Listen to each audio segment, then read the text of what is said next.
was used. There was a preference of the Leviathan or Hale, the fisherman of the octopus, that actually was to choose, but also time of day, depth of water, sunlight, all of that would change. Yeah? Mm-hmm. The early Hawaiian people, the Polynesians called Hawaiians today, what many, unfortunately, tend to forget a lot of things or just really don't look at it. And one of the things that, in particular, the Hawaiian people of the past, things were titled specifically to the practice. Things that we, in large part today, tend to make simple. We tend to we want to make everything simple for whatever reason or purpose. And one of the things we've done or allowed to have done is to categorize entitlement or descriptions. And we say arts and crafts because it's easy. But in truth, the early Hawaiians never had a concept of an art or craft. It was actually skill, knowledge, mana'o, of things that practice that they did, really to ensure that they survived, but also the resources survived. Because the most important element to the early Hawaiian people, the most important thing that was to the early Polynesians, the early Hawaiians, and still is today in large part to humankind, we tend to forget what it is. And when I ask this question on a daily basis to many, what was the most important element to the Hawaiian people, Polynesians called Hawaiians, which is, keeping in mind, still the most important element to humankind today, in the concept of what we look at, or how we've been programmed to look at the world. And it was the most important element. Everything we hear about, we hear a lot of things, and really no answer is wrong that can be given at this time. Yeah, it's so the question is, what was the most important element to the Hawaiian people? Everything connected. Any answer anyone can give me at this point is really connected to this one element. And most people will find that we forgot about it. Or we've been programmed differently in large part. And now trying to go back, trying to turn it back, which is not impossible, but it's difficult in the concepts today. The most important element to the early Polynesians called Hawaiians today is very simple. Imagine if I could open a window, a door, and we peer back into a period even as close as 200 years ago. And I could magically wave a stick and send us into this realm of the early Polynesians called Hawaiians. As we stand here this morning, Na'akamaka, open the eye and spin around 360 degrees in a circle. What would they have seen? What would we see? You spin around 360 degrees in a circle and look. Really, basically, the two things that would have been looked at was the ocean and the land, which to the early Hawaiian was very important because it was their resources. Everything that was afforded to them to survive came from the ocean and the land. They didn't have a Walmart, they didn't have a Home Depot, they didn't have anything else. For over 1,000 years, living in seclusion on 8 rocks sticking out of the ocean, surrounded by water nearly 3,000 miles in any direction. The most important thing was their resources. We hear today, which is all connected, we say family, we say spirit, we say their gods, we say everything. It's all connected. Because without their resources, the Hawaiian wouldn't have survived. For 1,000 years, this was all they had. So what they did was they had to use They had to utilize these resources of the ocean and the land. They collected to eat, to build, to survive. But they also became the greatest managers of these resources because they knew they could not rebuild it. They could not duplicate it. And if they depleted the resources of the land and the sea, the Hawaiian understood they would disappear because it was here before them. They did not own it. Here before them? Yeah. Our ancestors, the first Polynesians that came here via canoes, nearly 3,000 miles away, came and discovered they landed on these islands. It was here before them.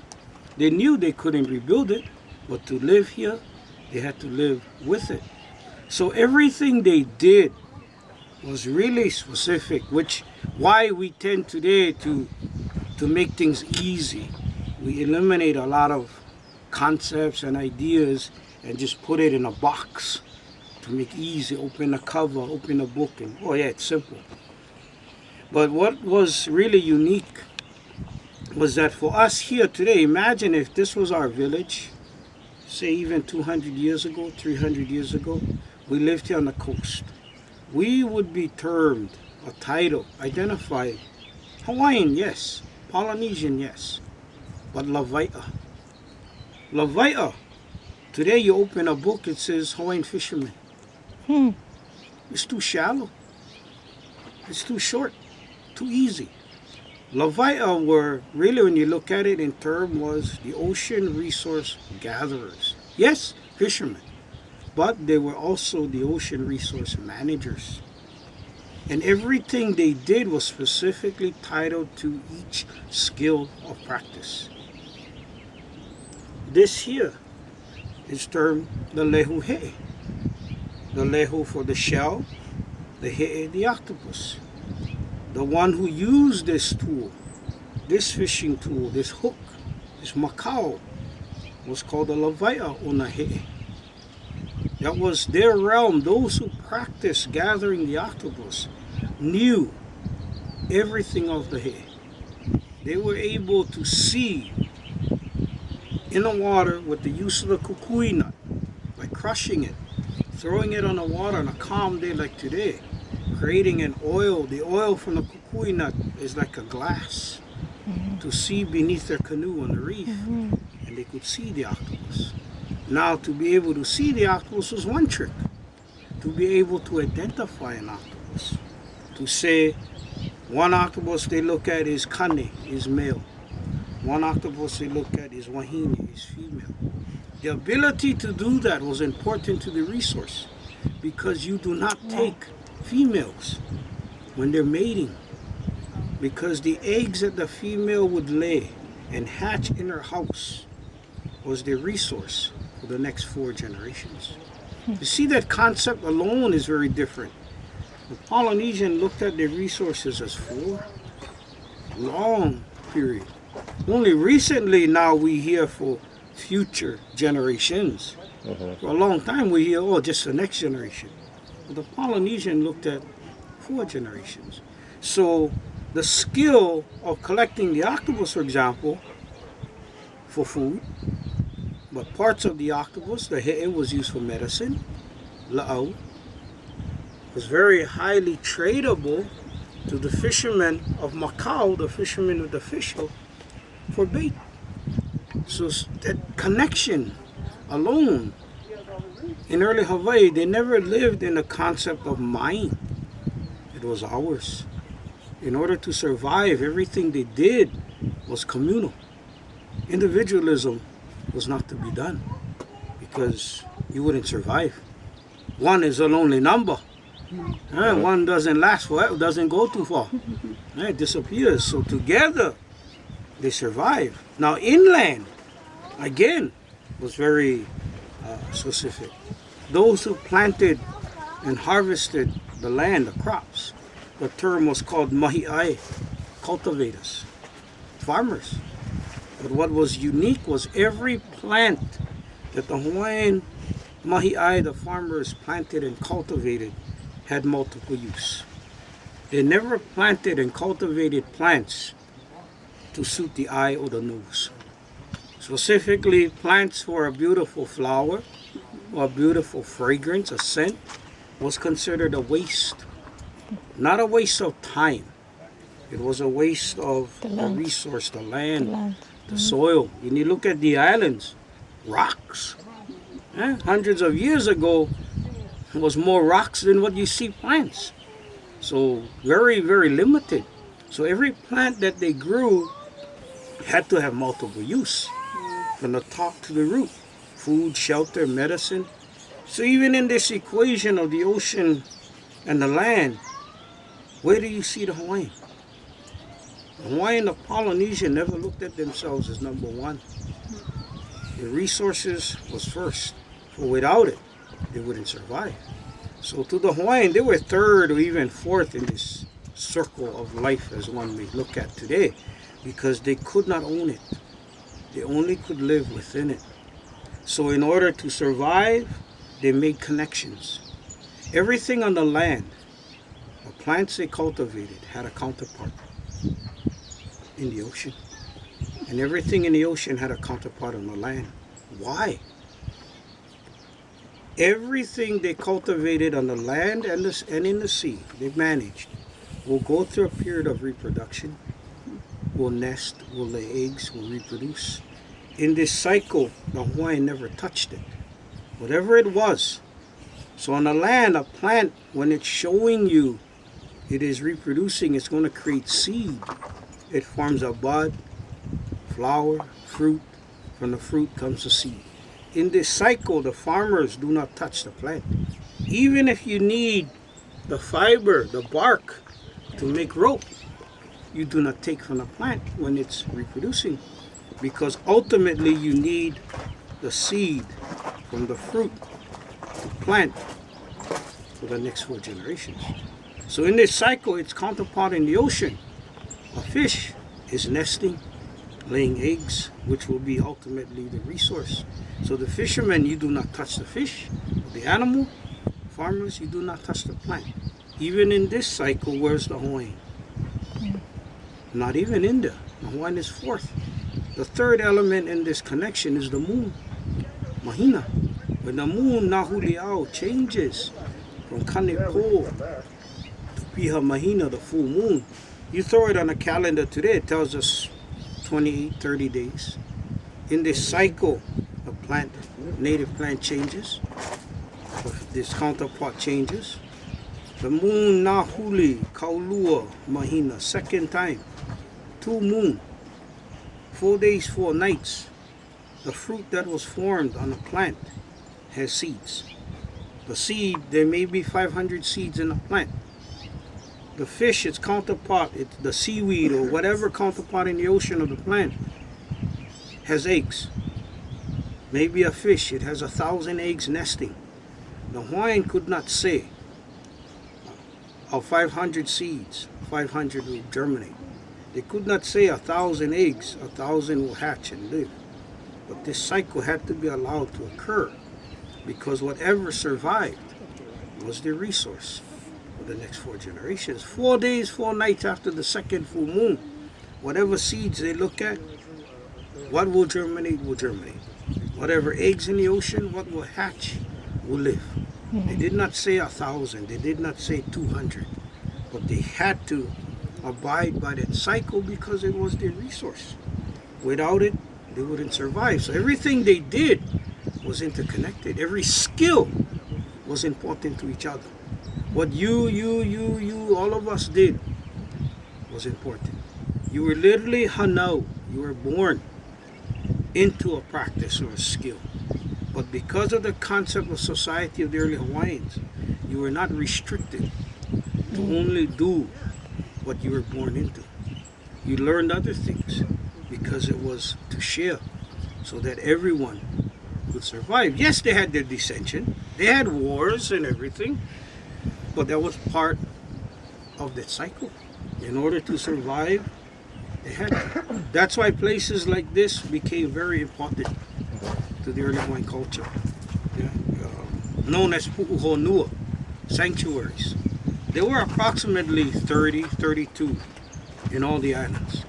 Every major district of each island held one.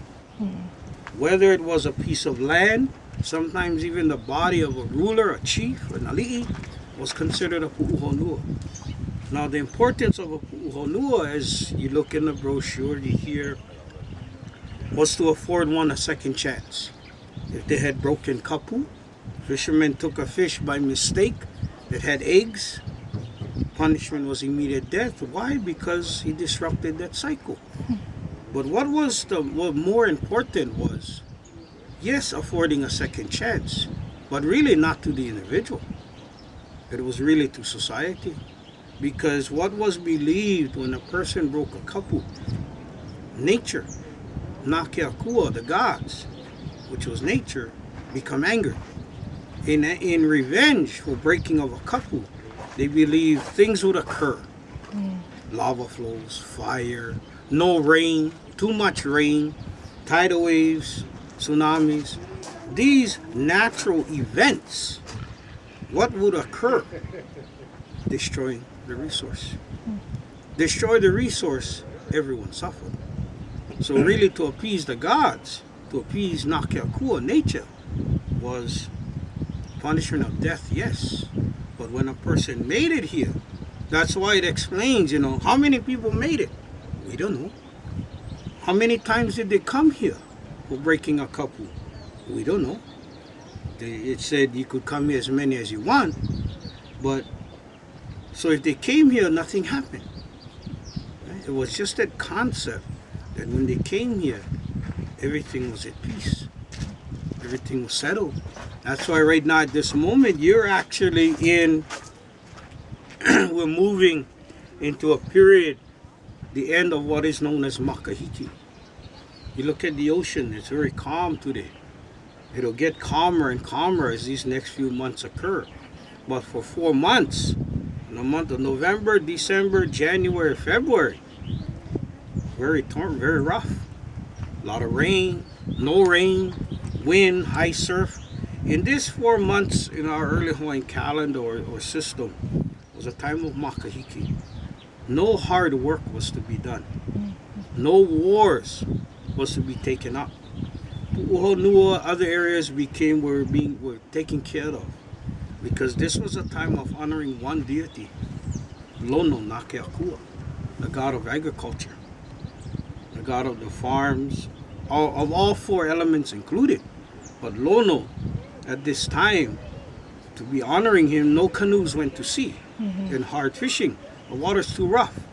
You lose a canoe, you lose a fisherman, you lose a resource. No planting was done on the land in this time because the weather's too unstable. You get too much rain, you get flooding. You're not enough rain, you wasted the seed to plant. So at this time, no real hard work. Wars was not allowed. People who really would go to war at other seasons would sit. Ali'i chiefs would bring their best warriors, their strongest warriors to designated areas, and makahiki festivals, games, sports would be done.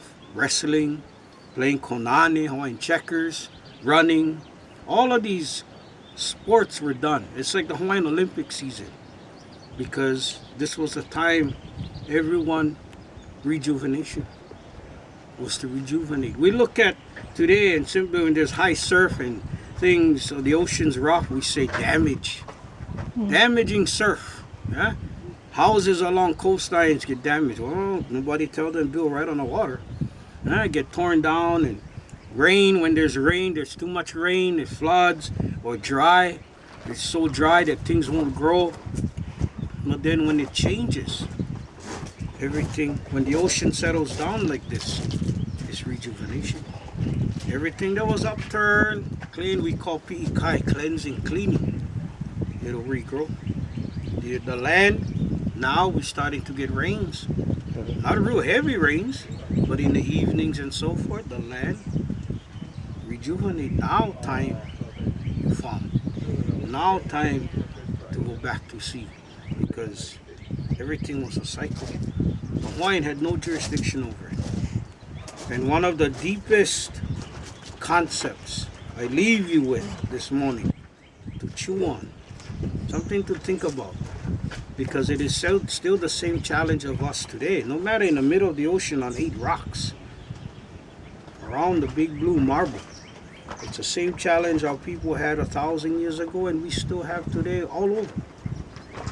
When I was growing up as a young boy, I heard a concept of philosophy until about the age of 5. It consisted of 2 words with a great idea, a great philosophy. It was called Nava'a, the canoe. Nava'a means the canoe.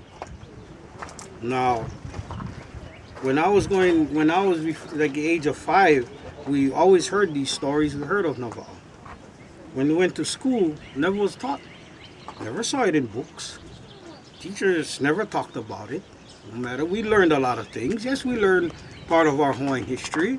We learned of Kamehameha. We learned of Sanford B. Dope, pineapple, sugarcane, Parker, Paul Revere, George Washington, Abraham, all these things, yeah?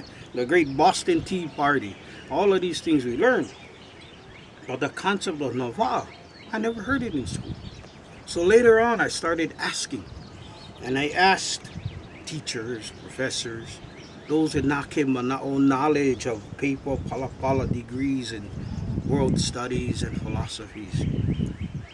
But when I asked a number of times of Nava'a, the answer I got was, Charlie, yes, the canoe was very important to the culture of the Hawaiian people, because without the canoe, Polynesians wouldn't have migrated 3,000 miles across the ocean, come here, formed a society called Hawaiians as we know it today.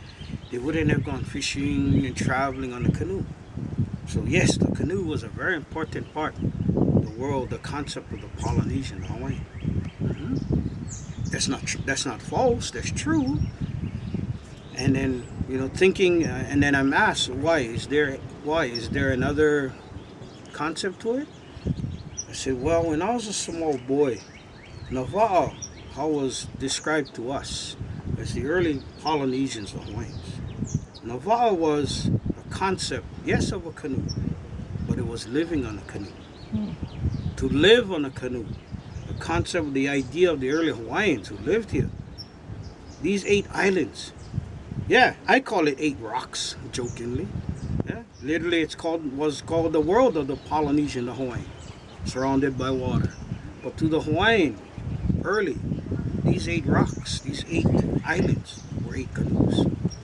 Na moku noa Hawaii, na ka aina wa'a. The big island of Hawaii was the biggest canoe, as the story was told to us. Now the concept to live on a canoe was very simple. Na malama na makana. Malama is to care for. Makana is a gift, or gifts. Na malama na makana na ka wa'a na aina. To take care of the gifts of the canoe, which was the resources. Na malama na makana na ka okeikai. To take care of the gifts of the ocean, which was the resources. Na a'ale na makana. Not to take care of the gifts. A'ale kanaka kahiu. No Hawaii. They disappear. This was one of the earliest philosophy of the Polynesians who lived here, because they understood without the resources, without the ocean, the canoe does not float. Without the canoe, the Hawaiian cannot walk on the water. The Hawaiian does not survive. Then the Hawaiian came to care each other, because they knew, they believed these canoes were here before them. They stumbled onto them. They came, they found these canoes, but they only could live here if they could live in balance with their resources and each other. Now lastly, when, at that period, like I said, 5 years old, kupunas who teach us, who tell us these stories, and one who passed nearly 35 years ago, who for some of us really raised by it, she would give us these simple little challenges from time to time. And one day I remember she said, "Mai kamali," calling us kids, "come sit with her." Okay. She said, "You folks go to school." Yeah? She passed at 98 years old, nearly 35 years ago. She never went to school. She didn't know what a schoolhouse was. She knew what it was. She never attended school. But she said, you folks go to school. Yeah.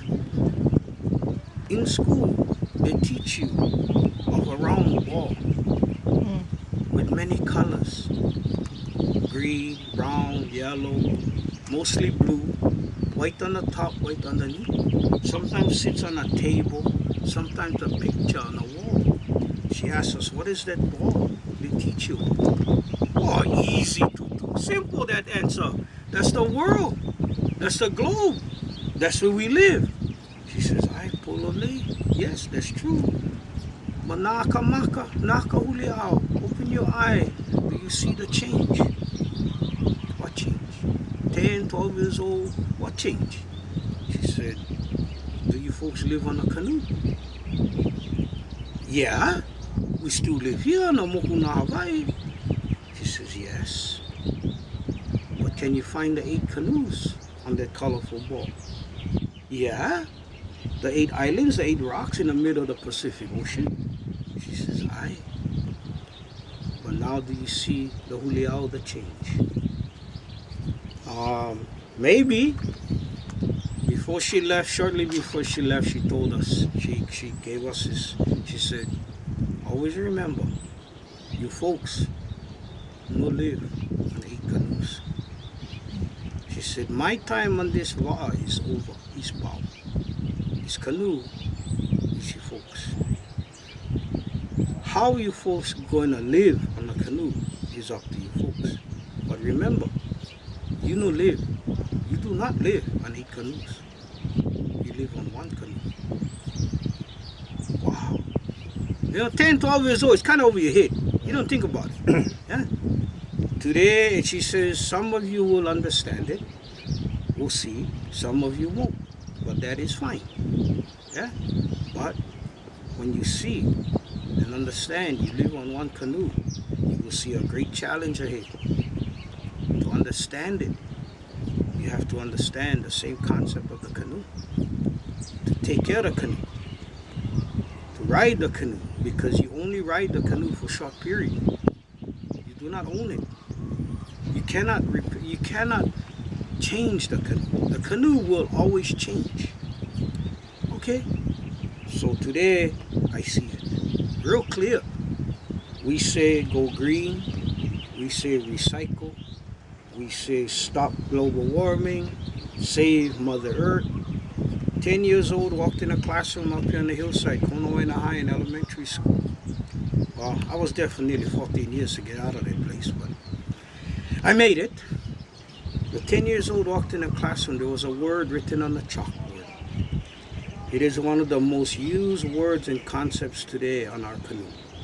Didn't know what it was. I asked my teacher, what is this word we're going to learn today? She told me, Charlie, go look it up in the dictionary. And when class begins, we'll all learn it. I said, I don't know what it is. Find it. She says, go look. Okay. Took Webster's off the shelf, threw it on my desk. Opened it, matched it letter for letter. Found the word. Sat there, read it 3 times. Not to say I couldn't read. I just didn't understand it. In the context, it was written in Webster's. But I knew what the word was. It's one of the biggest words and ideas philosophy used today in our canoe. Sustainability. Why was it foreign to me? Because culturally, we lived it. It wasn't something we had to learn from a book or a paper.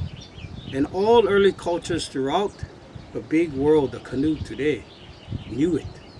They lived it. Not from a book. It was simple practice to continue to live, to survive. If it doesn't live, you don't live. It was very simple. Yeah. So today we use all of these things. But one of the last things Tutu told us was always remember, when you folks na holo na wa'a, you ride a canoe.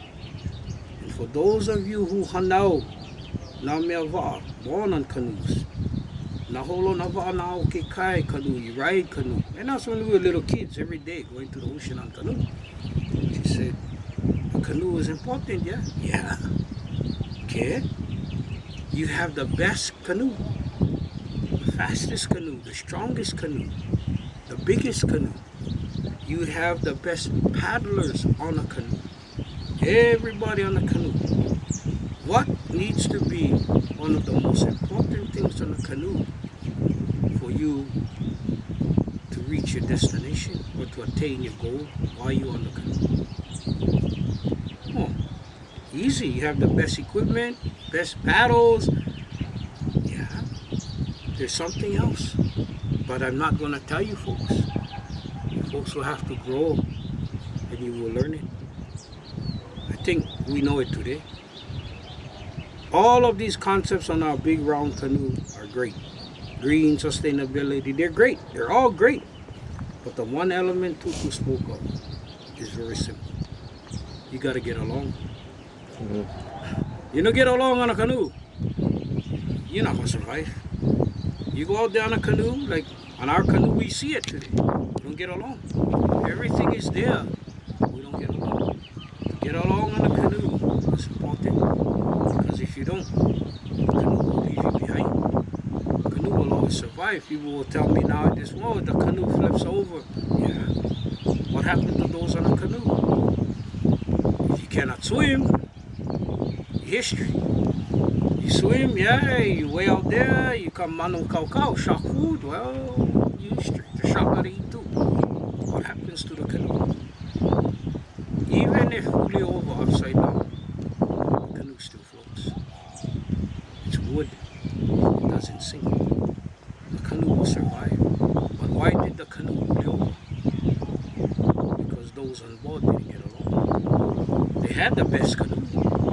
They had the best crew, they had the best equipment, but they didn't get along. Simple, yeah? Very simple. So all of the things like I do today, in part replicating things of the past of our people, of Polynesia, of Hawaii in general, is that everything also understand was connected to the resource and to share it. To share these ideas, to share these practices as much as can, because we all live on one canoe, and the way to begin to take care of a canoe, really, to get along, is to share. It doesn't pass, it doesn't disappear. Yeah? When it disappears, you lose it. If it doesn't disappear, you continue, you speak of things, you show it continuously. If you don't, you speak and then you pass. Those who speak it, of things pass, and nobody continue, it disappears. But when you continuously do it and speak of things, anything, no matter where from on a canoe, it lives. We say Namele, a song. A song lives forever. We'll say, oh, what do you mean a song lives forever? Lastly and truly lastly, a simple quiz. We all had to go to school. Sometimes wondering why, but I had to go. One of the first things we learned as young ones in school was a bunch of letters. Before we could read and write, we learned a bunch of letters, no matter where from on the canoe. What is that letters? No hila hila, no shy. What is those letters? The alphabet. The alphabet, Yeah. the ABCs. Right. How did we learn it? Song. Through song, through writing, to repeating it, repetition over and over. How does that tune go? A, B, C, D, E, F, G, right? Now you agree? Mm-hmm. Yeah, right? That's how that song goes. Those who first wrote that song is dead and gone. They've been gone for generations. The song still lives. The ABC still lives. Why? It was a song. It continues. So when you do things consistently or over and over again, it turns into a melody, a song. A song will live forever. Those who pass, it still sings. Because Tutu told us before, Namakana Namanao, the gifts given of knowledge. Everything that was taught to us was told to be gifts, like was taught to them before. And they also live by the same concept to share the gifts. Because a gift is only as good as it is shared. Because if not, if they did not share it and they would pass, they say the only things would be left of nake makana, the gift. Be nake mohaku, snow, na okekai, the ocean. Ma'ale, na makana, no gifts. So for us, it's told sharing. And you folks different, but same, which is got confusing to me. Different but same. What is something different but same? Same is the knowledge of the gift, the ability of the gift, but different how you share it. What you folks challenge is you see the big canoe, share it to all the canoe because it'll live. Simple, yeah, but hard. Thank you. Simple but hard. Aloha. Thank you, Charlie. Aloha. Can you tell me what that means? Maybe you'll And to